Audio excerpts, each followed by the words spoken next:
Hey everyone, welcome back. So today we're going to talk about how an Adlerian therapist might help people deal with the Russia-Ukraine conflict and war. So an Adlerian therapist, when helping people deal with the Russia-Ukraine war, would approach the situation through the lens of individual psychology, focusing on the individual's subjective experience, their striving for significance, their social interests, and their overall lifestyle. While Adlerian therapy primarily works with individuals, its principles can be extrapolated to understand collective behavior and its impact. Here's how an Adlerian analyst might attempt to help people manage and deal with the Russia-Ukraine war. 1. Understanding the lifestyle and private logic in conflict. Individual impact. For individuals experiencing the war, soldiers, refugees, civilians, the Adlerian therapist would explore how the conflict impacts their lifestyle, their unique way of perceiving themselves, others, and the world, and their fundamental goals in life. The war might challenge their core beliefs about safety, justice, and their place in the world. The therapist would help them understand how their current reactions, anxiety, anger, despair, are part of their overall coping strategy, even if it's currently unhelpful. Private logic of war. On a broader scale, the therapist might consider the private logic that underpins the actions of nations and leaders involved in the war. This private logic refers to the unique and often distorted beliefs and assumptions that guide an individual or group's behavior. For example, a nation's private logic might involve the mistaken belief that dominance and aggression are the only ways to actively achieve security or significance, or that historical grievances must be rectified through force. The therapist would aim to uncover these mistaken beliefs. 2. Addressing feelings of inferiority and striving for superiority. Collective inferiority, superiority.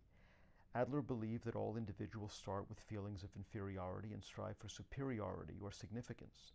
This can manifest in healthy ways, self-improvement, contribution, or unhealthy ways, domination, aggression. In the context of war, a nation might be acting out a collective inferiority complex by trying to assert its dominance, striving for superiority over another, or a perception that its status has been diminished. Conversely, a nation might feel a collective inferiority complex in the face of aggression and be striving for survival and recognition. The therapist would highlight how these dynamics are at play on a grand scale. Discouragement and aggression. War is a profound manifestation of discouragement.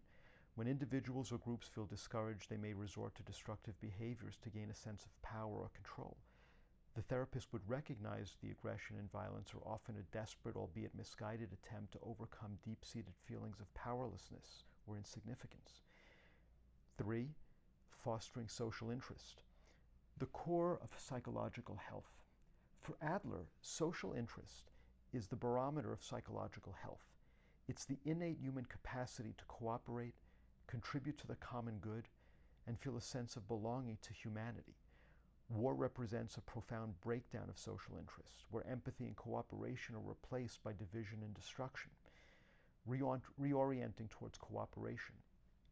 An Adlerian therapist working with individuals affected by the war would gently challenge their isolation and despair, helping them to reconnect with their innate social interest. This might involve encouraging acts of kindness, volunteering, or engaging in community support even amidst the conflict. The goal would be to help individuals see that true significance comes not from dominating others, but from contributing to the well-being of the larger community. Promoting a sense of belonging. War can shatter an individual's sense of belonging. The therapist would work to help individuals rebuild their sense of connection, whether with the immediate family, a refugee community, or a wider network of support, to counteract the isolation and fear caused by the conflict. Encouragement and reorientation. Counteracting discouragement. Adlerian therapy is fundamentally an encouragement therapy. The therapist would provide consistent encouragement to individuals struggling with the trauma and uncertainty of war, helping them to recognize their strength, resilience, and capacity for growth even in dire circumstances. Challenging mistaken goals.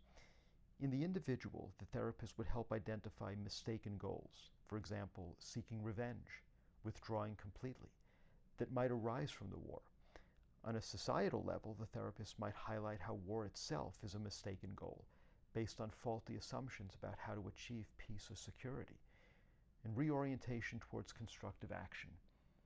The therapist would guide individuals to reorient their goals towards constructive action, focusing on what they can control and contribute, even in small ways.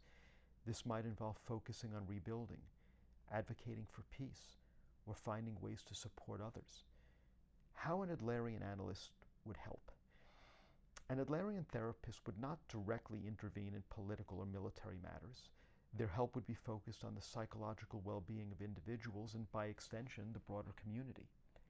Empowering individuals, helping individuals to see themselves as active agents in their own lives, capable of choosing their response to challenging circumstances rather than simply be victims of external events.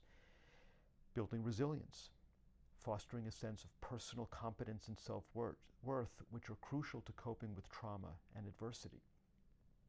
Facilitating community engagement, encouraging individuals to connect with others and engage in meaningful social contributions, which strengthens their sense of belonging and reduces feelings of isolation. Promoting dialogue and understanding, by highlighting the private logic of all parties involved and the underlying feelings of inferiority and misguided strivings for superiority. An Adlerian perspective could indirectly contribute to fostering more empathetic dialogue and a search for mutually beneficial solutions. While not a peace negotiator, the principles of Adlerian therapy could inform conflict.